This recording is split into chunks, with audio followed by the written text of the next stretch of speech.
Hello, and thank you for joining me again today on the Finding Hope After Loss podcast.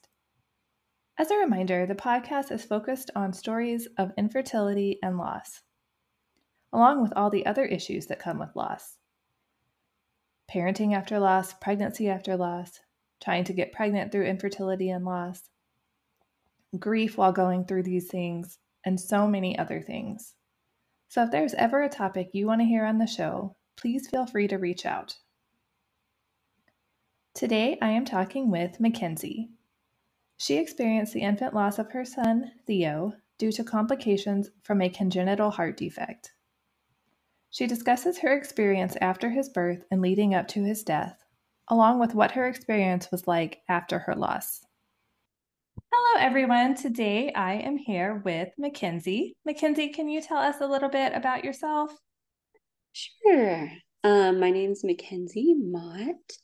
I live in Salt Lake City, Utah, and I have lived here since I was born. And I moved 2 houses away from where I grew up, which is kind of fun. At the same time, what else do you want to know about? What do you do in your spare time, if you have any spare time? Sure. So I'm a mom of 3 kids. I have a 6-year-old. He'll be 7 in August. My son Theo would be 4. He was born February 15th, 2019, and he died at 6 months old of congenital heart defect complications. And then I have a 1-year-old who's 20 months. And my first that time, keeps you on your toes. Yeah, it does. All the time. I love it. I love it so much. Being a mom is the best. Go ahead. I was just gonna say, like, being mom is the best. A mom is the best. That's kind of like what I do. And like in my free time, we kind of go swimming. We have a lagoon pass as a fam, like the three of us. Like me and my 2 kids that are living, and we just do a lot of fun stuff in the summer, of course, because it's warm here in Salt Lake. And then love to go hiking and anything outdoors, really. Camping. We have a cabin we love to go to. And yeah. But there's a lot of really nice outdoor places near you too. Oh my goodness, so much hiking, so much biking, so much walking. It's really fun. I've never And then been like to that everybody part of the has a country. pool in their backyard. So it's Oh like, yeah. hey, you want to come over and swim? It's like, great, let's go over there. So can you talk a little bit about your loss story? So Theo was born February 15th, 2019. And I didn't know that he had a heart condition at that point, but we found out when he was 3 weeks old that he had a congenital heart defect called the pulmonary atresia with tetralogy of Fallot and MAPCA's. I actually had a really great home birth with him. With all of my kids, actually, I birth at home. It's just somewhere where I feel most comfortable and most at peace. And hospitals kind of scare me with their interventions. So I know that they're there for me if I need them, but I like to be kind of further away from them if possible. And he was totally great. Theo was perfect when he was born, and he was breathing on his own and everything. So nothing seemed like it was wrong at all. And when he was about a week old, I noticed he was pretty pale. And I was like, it's interesting that he's pretty pale. And, but that wasn't super concerning for my midwife or my pediatrician, because I mean, we're white. So being pale is kind of like, okay, well, he's not, blue or anything. And I was like a little worried about that. And so at his checkup, we found out that he had like lower oxygen levels. Like instead of just being at a steady rate of like 98, they're like 95 his first week. And then his second week, they were like 94, 93. And then by the third week, it was like like it had progressively gotten into like the high 80s, which is what you don't really want to see because they're brand new babies and they should be breathing and having oxygenated blood pretty readily. And so I went to my pediatrician. I was like, I need you to check as well, like, because my midwife had checked. And then we went to him and he checked and he's like, that's weird. I wonder if my oxygen oximeter is off. And I was like, there's no way, because she already recalibrated hers. And then I'm coming here and you're saying that, oh my goodness, it must be my machine. I'm like, no, there's no way it could be both of your machines that are off. And he's like, okay, well, I guess we'll like check on some other things and I'll call the hospital and see like what we can try to figure out. Because his heart sounded fine to him. He said that I can't hear any murmurs. I can't see anything. So it's hard to like recommend you to go to the cardiology unit um, if there's nothing that I can see. And so we kind of waited in his office, and I had my son with me, who was 2.5. And we just waited in his office, and he kept making phone calls, and it was like an hour that passed by. And then it was 2 hours that passed by. And like after a while, I was like, okay, well, we don't want to just like sit here like waiting around. But he wanted to make sure like we knew what was going on because the oxygen levels were low. And so we just kind of sat there for 3 hours. And then like at the third hour, he comes in and he's like, hey, let me listen to his heart one more time. You guys just be super quiet because I can get you to the ER if I can hear something, and that'll be faster than just trying to get a hold of cardiology because they're not, answering as readily as I'd like them to. And so he listened for like 3 minutes, and I swear we were like holding our breath while he was listening. And then he's like, oh my goodness, I hear a heart murmur. It's so faint, but I hear it. He's like, yes, you guys go to the ER. Like, don't rush or anything. Just like get a sitter for your son and take him to the ER. And he's like, go get something to eat first. Like, make sure you're not starving before you get there. And that was really, really good of him to say that, because I feel like we would have just rushed to the hospital and been like, okay, we're starving and we're here now. So we got smoothies and we went to the hospital, and all of a sudden, like as soon as they heard the heart murmur, they were like 15 doctors on top of him, giving him oxygen, like putting IVs in him. They're like, how did you not know like this was happening? We're like, it was totally fine. Like nothing was wrong until like now. And we found out his PDA was closing off, so he needed a medication to help it stay open. And that's probably just when it was starting to close off, is like by his 3rd week, that little vessel was in his heart was closing off and causing him not to have oxygenated blood running through his heart. And then we found out that same day they had pulmonary atresia with tetralogy of Fallot and MAPCAs. I think it took him a few days to figure out all those different heart things. But yeah, he had a successful surgery. We actually had to fight for him to go to Lucille Packard in California because they wanted to do the surgery at Primary Children's here, and it's a wonderful, wonderful hospital. Don't get me wrong, it's awesome. But they just hadn't done the surgery as many times as I would have liked. Or, I mean, they had done it 3 times compared to Lucille Packard, who had done it thousands of times. And so I was like, no, I want to go to a hospital that's done it a lot. And our insurance almost didn't accept us until like one of the cardiologists at Primary Children's wrote a recommendation letter. So then we were able to go, and it was awesome. They did such an amazing job. He had an amazing team. We had to wait a few weeks because usually these kids are able to be scheduled. They don't have to be on oxygen. They don't have to be on prostaglandins to keep the PDA open. And so he did. Theo did. So he was there for 3 weeks until his surgery.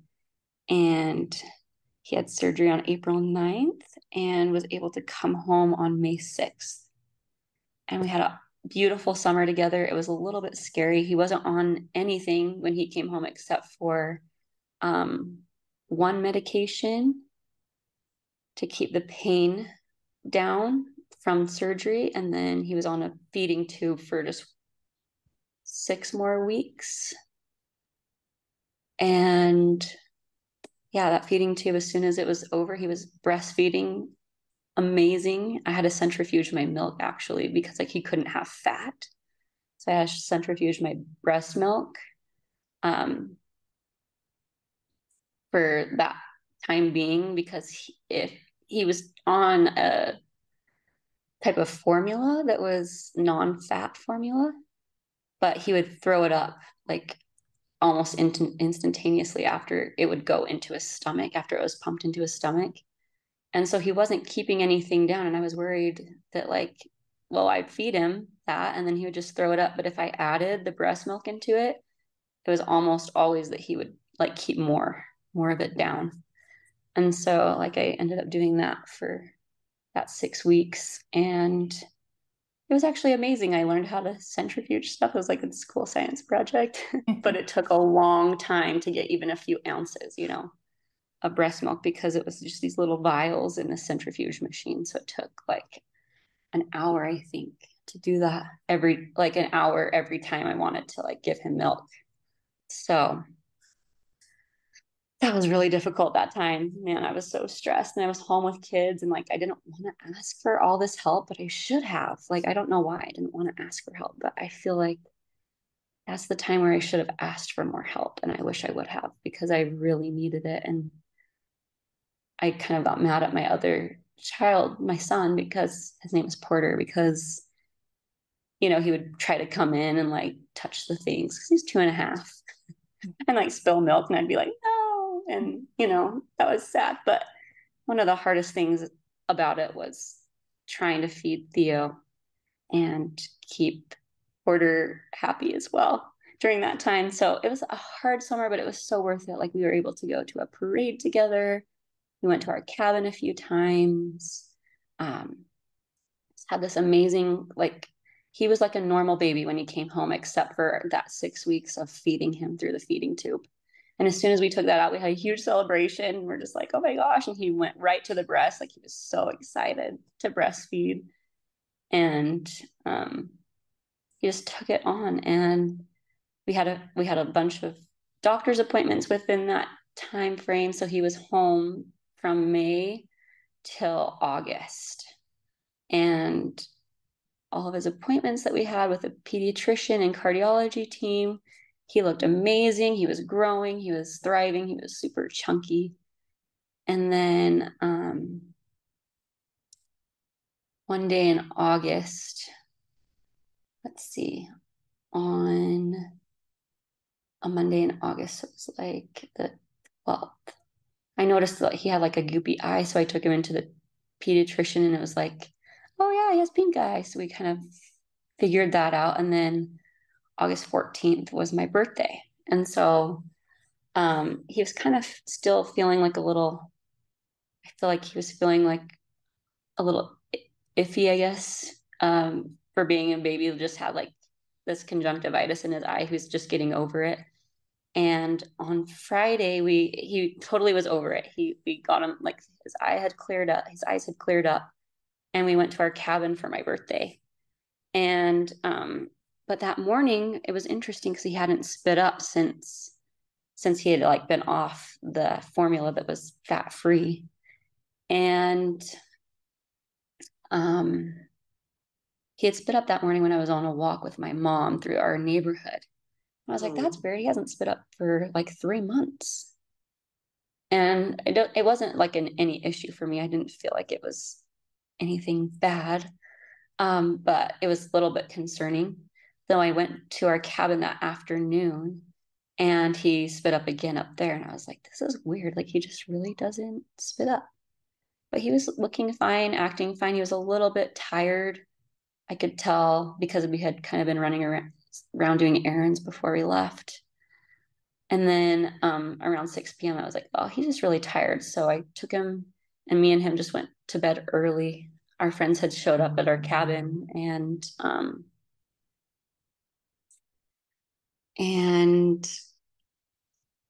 so I just was like, I'm just gonna go to bed early. He's having kind of a hard time. And so me and him went to bed early, and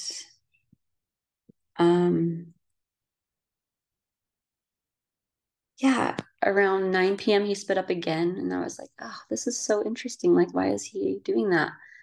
And then around 10 p.m. he spit up again, but he would still breastfeed. And then around 3 a.m. or let's see, nope, around midnight, he spit up, but he would not take the breast anymore. And he just kept throwing up from there. And I was like, oh, what's going on? And then we kind of went back to sleep a little bit. And then at 3 a.m., I noticed like he didn't have like hardly anything left in his stomach. And when I woke up, it was like green bile on his little blanket. And so I woke up my husband and I was like, we are going down to the hospital right now. I don't know why he's throwing up, and it's kind of scaring me because he just doesn't do this normally. And then he started crying a lot. And so we went down to the hospital. And when we got there, it was kind of the same scenario again. Like, how did you not know? Like, he's in distress. And I was like, he wasn't in super distress except for spitting up earlier today until right now. And I felt a little bit blamed, and I was like, I don't know. This is the best I could do. And so they had all the doctors on him again, and they wanted us to sign to get a breathing tube put in him. But like, I couldn't do it. I couldn't sign the paper. I was like, I can't, because it has a possibility of going into cardiac arrest on the paper. And I was like, I don't want him to go into cardiac arrest. I'm sure he will because he's so in distress, and I can't sign that because what if he does? And they're like, it's the only option we can think of right now to like help him breathe. And so my husband ended up signing the paper, and they started putting the breathing tube in, and he did end up going into cardiac arrest. And that's not a super big problem for them at the primary children's, except for that, like after he went into cardiac arrest, he wasn't coming out of it. And he didn't come out of it for like 20 minutes. And then I think even at 10 minutes, they started trying to like see what they could do as they were doing CPR. And they opted for ECMO to like help his heart, give it time to like heal and give it time to rest, and give his lungs time to rest as well. And so they tried to put the ECMO in his neck, and I guess they severed the line. So they had to go lower on his neck. And so with all of that, it was 50 minutes before he had oxygenated blood running through his body. And he was on ECMO for, let's see, that was Saturday morning. So Saturday, Sunday, Monday, Tuesday. Yeah. So 4 days. And on Tuesday, they were saying that like the swelling was going down. They just wanted to see like what was happening because there was a lot of swelling, a lot of issues from the CPR. So they wanted to wait to see and like give him time to rest. So we weren't able to hold him that whole time because he was on ECMO, which is pretty much life support. And when Tuesday came around, that was the 20th, they told us that they didn't see a lot of function in his brain and that his brain was starting to bleed out with the heparin, I think it is, that's in the ECMO machine to keep all the blood flowing. I think that's the medication. I'm not quite sure now that I think of it, but it was to keep the blood thin so that it could flow through the machine. And they needed to stop that because they thought his brain was kind of like bleeding internally. And they said, either we can keep him on ECMO and he will die of a brain bleed, or we can try to take him off ECMO and see if he will turn around, and there is a good chance that he will turn around. And so my husband and I opted for that because we didn't want him to die. Of course, we had no idea like he was even that sick.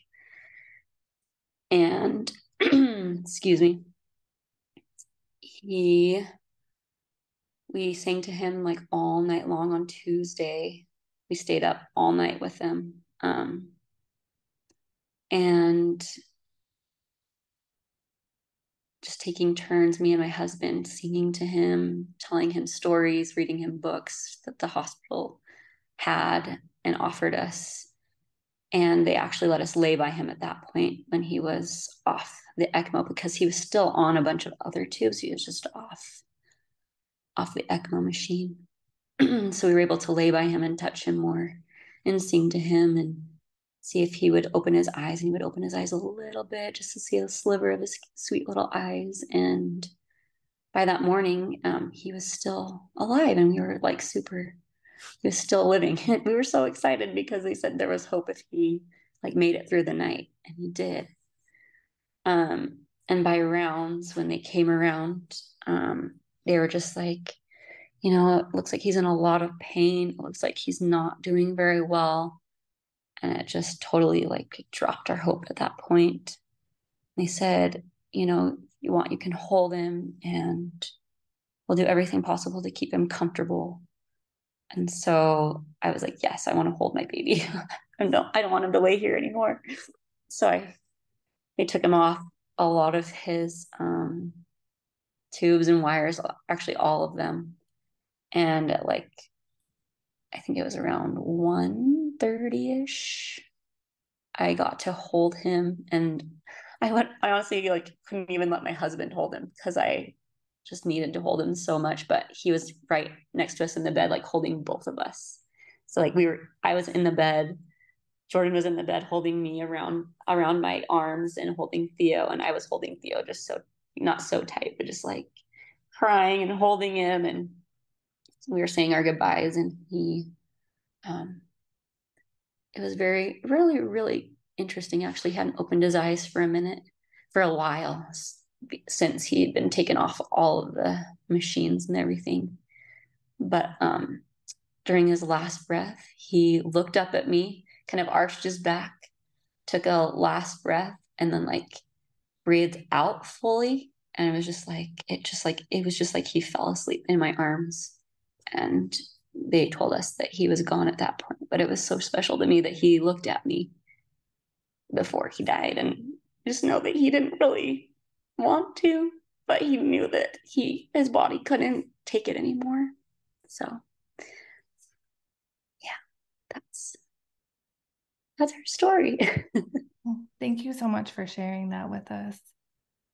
I know it's hard to talk about those moments sometimes. All the time. I know that you said that you didn't get the diagnosis until after he was born. Was that something that they missed, or is it something that isn't typically picked up ahead of time? It's definitely able to be picked up. It's very interesting because I had an ultrasound with Porter, my oldest son, and I feel like ultrasounds can tell a lot, but they also have some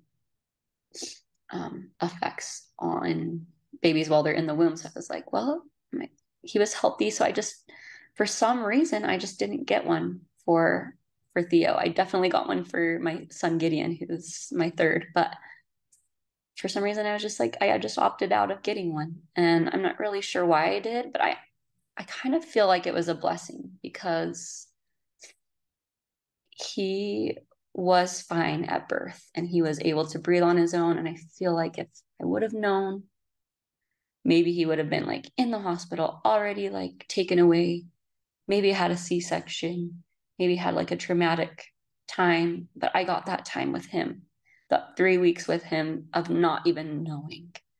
And I did feel really bad about that at first. I felt like I was a horrible mom. I felt like I should always get an ultrasound no matter what. But one of my friends really good friends, she actually had a heart baby 6 months before, and she had all the ultrasounds and they didn't catch her baby's heart condition on her ultrasound. And she's like, don't feel like you're a bad mom because they didn't even catch hers. And, but they definitely could have caught Theo's because his was such a big defect. There's 7 defects within his, like, heart defect. And um so they probably would have seen it, but maybe they would not have, you know. And it's And so always kind of hard to I just don't not really know. know. I don't really know. Yeah. It's always hard, it's like you don't know if it would make you feel better or not feel better to know ahead of time.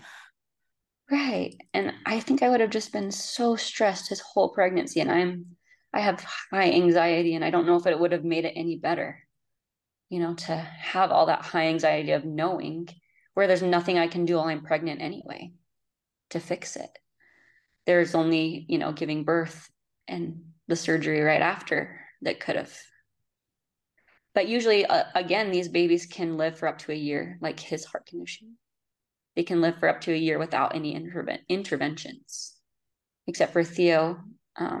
He was like kind of a rare condition where his PDA was closing off, and it just, for some reason, didn't allow like more oxygenated blood. He needed that open for more oxygenated blood to run through his system. But Did yeah. you did you find after your loss that you received much support? Oh, I have so many family and friends that were so, so, so supportive. I feel like it's hard though, like when I lost, and I hate the word lost too, when Theo died, I feel like as a mom, you have to ask for help, and it's hard to ask, but I know that people are so readily available to help. But I need to pay them. Like, I want to make sure that they're taken care of and they're not just taking care of me. And I think that's kind of a problem in our society. We need that support when we need it, and we should just be okay with taking it. And I feel like there's not a lot of learning around that to ask for help. And that was most of my problem, is that it was hard to ask because I don't want to burden people, and I don't want them to feel like, woe is me. And like, I have all these problems and they're fine, because I know that everybody has problems. But I think that if we just learn how to ask for help, there's so much help out there. And we don't need to ask for, like, they don't need to ask for anything in return sometimes, and sometimes they do. But even asking for help is hard. And I feel like I had the support, I just didn't use it as much as I could have. I definitely agree that asking for help is something so many of us struggle with. I know I struggled with it. I mean, sometimes even when people directly ask, it's hard to say, yes, I need help. Yeah, I had people ask me all the time, well, let me know if you need any help. And it's like, well, how about you just come inside instead of asking? But people can't do that either, it's not acceptable. And I don't know, we need to change that. People should just be able to be like, I see that you need help. Let me just come inside. But then people don't like that either, right? Some people don't like that either. So that makes it hard. It's kind of hard because everybody wants and needs different things, but we're not always good at telling people what we want and need. Exactly. So I do, yeah. I feel like I had a lot of support. I just feel like I didn't take advantage of all of it that I could. Except for when I was in the hospital, it was easier to accept help because I knew I was in a place like that I could take the support and like need the support. When I was at home, I was like, oh yeah, I'm a mom, I can do this. But I should have, taken more help when I was at home, because it was pretty much like a hospital in my home. I had to do a lot of things for him to keep him alive. I felt like, I mean, he was fine. He was like almost a normal baby after he came home, except for he still had a heart condition. Like, but they said I could treat him like a normal baby and just try not to get him around sick people, you know? And so what ended up taking him in the end, Theo, is that he had rhinovirus, which is the common cold, which is everywhere. And it created myocarditis, they think, in his heart, where it enlarged it. and they don't know how long it took or how long he had a cold. But it can be really fast. The heart can enlarge pretty fast with myocarditis. Like, just, I have no idea like how long. And I also didn't like go to a lot of after like appointments with the doctors because I just couldn't hear anymore about why he died and how he died. Like, I feel like I really want to now. I feel like I still can go to primary children's and talk to them. But I feel like at that time I talked to his cardiologist and he told me everything that like everybody knew, but I couldn't have that big meeting. My heart couldn't take any more like doctors telling me like what happened and why it happened. And that was something that's really still hard for me, is like hearing it again and again and again of like what happened. I can talk about it again and again with people, but hearing it and feeling like it sometimes makes me feel like it was my fault, which I know it wasn't at all. But yeah, moms Yeah. take on all the mom guilt. Oh, I know. Even yeah, I that's something I definitely struggle with. All the, the what ifs. What if I had done this? Would my daughter be here? And all those things that we tell ourselves, even though we know it's Uh-huh. not our fault, but it is our fault in our head. Yeah, because I mean, we're the only ones that care enough to keep them alive. I Right. mean, we everybody cares to keep them alive, but we're like the ones there 24/7. Right. So I know you mentioned you hate the word lost. What is it that you don't like about it? I've thought about this a lot, and I haven't ever liked the term loss. When people say, "Oh, you lost your son," like, I'm so sorry. I'm like, no, I didn't lose him. Like, he didn't go anywhere. I can't find him again. Like, he's gone. He's dead. And I feel like after 4 years, he will be. It's his 4 year anniversary, angel anniversary, on August 21st, which is also my son Porter's birthday, which was very interesting. I asked the hospital, I was like, is there any way to keep him just for one more day? Like, I don't want him to die on my son's birthday, please.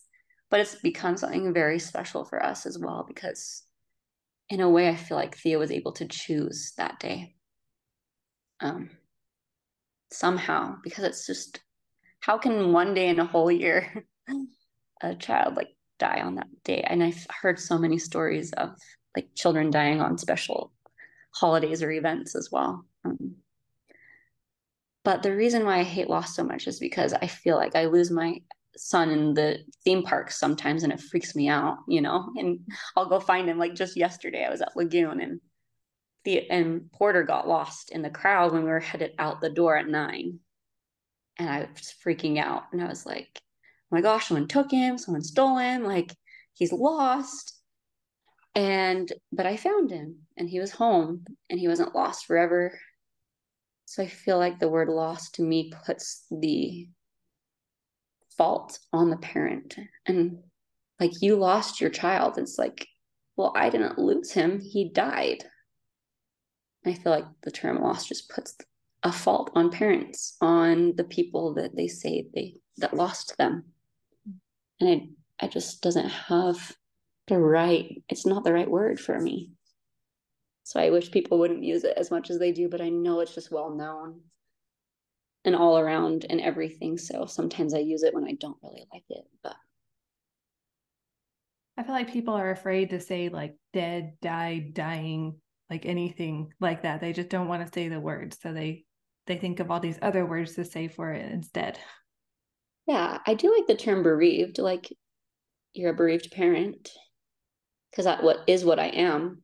But I don't feel like I myself lost my son. I feel like he died. He, in a way, got to choose. I mean, that, not really got to choose it, but it wasn't me. Like, I didn't lose him, if that makes any sense. Right. No, that makes complete sense. I completely understand, where you're coming from on that.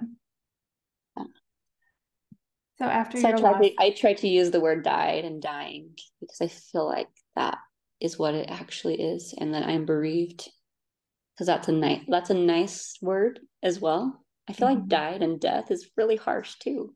That's why people don't like to use it. Yeah. So it's a more of a harsh word. And loss is just such a soft word. But Yeah, bereaved can kind of fall somewhere in the middle. yeah. Do you talk about your son with your living children? Oh, all the time. I mean, Porter, he's like the best at talking about Theo. I don't know if all your kiddos do that, but he is so connected. He loved his brother so much. He wasn't able to spend it. I mean, he was able to spend that 3 months home with him, and he was able to see him be born at home. And he was like awake and, during that time, which was really special because they had that bond. And it was, and so they just have this special bond. So Porter also told me that Theo's favorite color is yellow when he was like just born. I was like, okay, cool. Like, that'll be cool. If his favorite color is yellow when he grows up, perfect. You knew it. Because he was 2.5. So he's like, Mama's favorite color is green. Pup's favorite color is red. Maybe Theo's favorite color is yellow. And my favorite color is blue. And so he would just say that all the time, like, and create little things that baby Theo was included in while he was here with us. And then when Theo died, I couldn't see color. I feel like my eyes were hazy. Like I was crying constantly. I couldn't do anything. I couldn't plan anything. I had everybody else plan like his celebration of life. Like I told him what I wanted, but I told him I couldn't plan it. And but when we were driving down the road to his burial site, the first time I saw color was yellow sunflowers. And I was like, Porter, you were right. Theo's favorite color is yellow. And so sunflowers are something special to us, but Porter's always the one that points it out. He's like, look, Mama, look at all these yellow flowers. It reminds me of baby Theo. Oh, Mom, I found a heart rock. Look, it's for you. It's baby Theo saying hi. Oh, Mom, I really miss baby Theo because if he was here, I would be able to have someone to play with when I didn't have my rainbow baby. And when he was young, when he couldn't, now he's able to play. He's 1. So he's like more able to play with Porter. But before that, he's like, I just really wish I had baby Theo here because I would be able to play with him and he would be so fun because he would be like 3 or 4. We would just do all these things. And he talks about all the things they would do. And he's always like making little trinkets and little, I don't know, bracelets. Look, this is baby Theo's color on here, and I'm making this bracelet for you, or I'm making this bracelet for my friend. And so, yeah, he talks about him all the time. And he's like one of the ones that reminds me of him all the time. Even when he was younger, he looked up into the sky and he's like, Mom, look how beautiful the blue sky is. It's like baby Theo's eyes. And I was like, how in the world? You're like 3. You're I 3. How love are that you though. seeing this? And that was just like right after he died, like, I don't know, a few months or a few weeks even, that he was like, the sky is so blue like baby Theo's eyes. And I was like, wow, you are something special. So he loves his baby brother and he talks about him all the time. And we also went to a place called the Sharing Place that's in Utah. And it helps kids grieve. And it's a nonprofit and it's just beautiful, a beautiful place. And we love being a part of it as well. Because I didn't have much that I knew to do for Porter because he was grieving so hard as well, being a child. And regular counseling I didn't feel was right for him. I tried it and then there was like this behavioral therapy that they tried to do too, because he was like having some behavioral issues after Theo died. But I was like, it's not the behavioral issues that's the problem. It's the grief that's the problem. So I feel like kids are so like in tune to these kinds of things though, like they are. And like if they're more just than allowed we to talk think. about it, Yes. if they're if they're just allowed to talk about it, they will, or allowed to like create something. So So now you have also started creative ways to grieve. Can you talk a little bit about that? sure, yeah, I would love to. So in the middle of my grief, I actually like couldn't, like counseling wasn't really working for me. Like they just didn't really understand. I had a counselor I loved, but she hadn't had a child die. And so I could talk to her all day and all night, but there was just that thing missing. And so I started a grief group online. I just started a Zoom grief group. And I was like, this is where it's at. Like, I need to talk to people who understand me. I need to talk to moms and dads who get what I've been going through. So I started these grief groups. And then one of my friends, Sarah, she has this place called Soul Seed Academy, which helps moms and like people like launch their business. And I was like, oh, that's kind of fun. And she wanted me to try it. So I was like, well, I don't really have a business in mind, but I'll try it out. But through that, I was able to make this website for Creative Ways to Grieve. And I was able to like kind of come up with ideas of what I wanted to do for Theo because I had so much love. It was just tied up and I couldn't give it to anyone. I couldn't put it anywhere. I was like, where is this love going to go? I'm just crying it out all the time. And I can't figure out where I can put this love. So I just started like creating stuff for him, like in honor of him. And I was like, okay, we'll do grief groups. I'll start like doing grief circles, like healing circles in different areas. And I won't I don't even care if I make money. I'm just like, it's a business, but it's free right now. So it's not really like a business in the sense of making money, but it's like a nonprofit without being a nonprofit, actually a nonprofit. But yeah, that's what I do. I have Instagram called Creative Ways to Grieve. I have a website called creativeways2grieve.com. And then even Facebook has Creative Ways to Grieve on there. And you can find it in all three places. But it's just a nice place to come. I put a lot of ideas on my Instagram account of creative things to do in honor of your child that helps you grieve, helps you maybe cry a little bit or have those emotions that you don't get to have using your head, heart, and hands at the same time. And you can actually grieve in the time frame that you kind of want to. Sometimes it's hard because you like get this grief burst at a random time. You start crying, at church or in the middle of a meeting somewhere. And I found myself doing that a lot, but I found myself, if I created something, if I did something in honor of him, I didn't have those like outbursts as much, that I gave myself time to have a place to grieve and gave myself time to have the emotions come through. It really helped me a lot. I think that's important too, what you said about having, even if you set aside like a specific time and place, like this is when I'm going to get the grief out. I think that's really helpful. So, like you said, we don't have those fun outbursts in public. Yeah, it's fine to have those as well. People should, see that because it's hard, but it is hard to let people see that. I know. So. Well, is there anything else that you would like to share or add?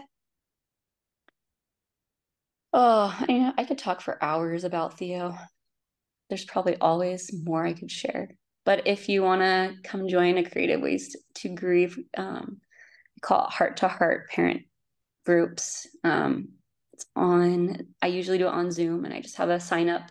You go to my website, you can talk more in person over Zoom. But I might also be doing in-person groups here pretty soon. I'm working a lot with chapters and seasons as well. And they do in-person like healing circles. And they're just so amazing too. So I'm just like wanting to get, it's hard to grieve by yourself.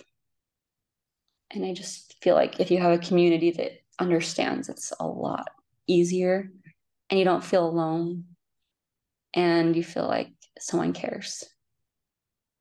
And sometimes family cares, but they don't want to make you sad, so they don't talk about it. And I just feel like that's kind of how it goes. People don't want to make you sad. People don't want to see you cry, even though you kind of want to. sometimes in front of everybody because it is so sad. It is so heartbreaking. It's so hard. But I feel like having groups where you feel comfortable doing that or places makes it a little bit easier to have those emotions show. So, well, and especially when you have people who have been through, something similar to you, so they understand exactly, how you're feeling. exactly. Yeah. And my groups are mostly heart oriented right now, but I am so open to like different types of loss because I learned so much from all different types of, and that's why I said loss again, death, child death. Um, I feel like I feel like I love to. I feel like it's weird that I love to hear stories, but it also doesn't make me feel so alone. That's why I love your podcast. Like, I love hearing these stories because I'm not alone in this. Like, my baby's not the only one that died. I Right. feel like there's people that understand, even though like we're the minority, we still have a lot of help and support from there's so many people that have had babies die that don't even talk about it sometimes. And I'm like, wow, if you find them, then you can talk about it. And it seems normal instead of something that's odd. I feel like we feel like it's odd a lot of times. Yeah. Like when people say, oh, how many kids do you have? It's odd. Or what do what do your kids do? And it's kind of awkward sometimes to like, well, you asked for it, so I'm going to tell you. Yeah, I don't like those questions. Those questions that are, supposed to be just the what you ask people, but then it turns into this whole thing for us. It is this whole thing, and sometimes you make it a whole thing, and sometimes you're like, well, I guess I'm just not going to make it a whole thing. Exactly. Yeah, you have to kind of pick like if I'm not going to see the person again, I'm not going to always go into it. Yeah. That's how I feel all the time. I'm like, do they really want to know?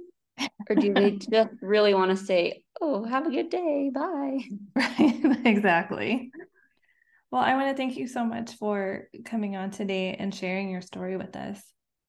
Well, thank you for having me. It's been really nice to be able to talk about Theo again, and I'm excited to hear it. Thank you so much, McKenzie, for sharing your story with us. It's always so heartbreaking with every story I hear and every story I read about loss. Though we may have all had different experiences and different kinds of loss, the pain and the heartbreak are the same. I know some of you may be familiar with the term grief burnout. If you aren't, it refers to the exhaustion, both physically and mentally, that you can get from extended periods of grief. Which, let's face it, losing a child is for sure an extended, lifelong period of grief. So when you're experiencing this burnout, it's more important than ever to take care of yourself, even when you don't want to. Go outside, take a walk, get some fresh air. You can sit outside to drink your coffee or tea, have lunch with a family member or friend, do something that makes you happy, emotionally and physically. And it can be really hard to get back out there. It can be really hard to want to take care of our minds and our bodies. We may blame our body for loss, and it's really hard to stop all those what ifs from swirling around in your head. But now, more than ever, is the time we need to let ourselves heal and take steps to help that process. Again, even when you don't want to do it, even when it is hard. We just can't live in a perpetual state of grief, burnout, and exhaustion. It will catch up to you, and it'll lead to other issues.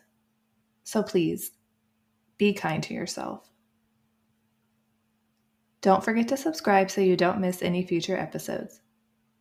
Please leave a review or rating on Spotify or Apple if you like the show.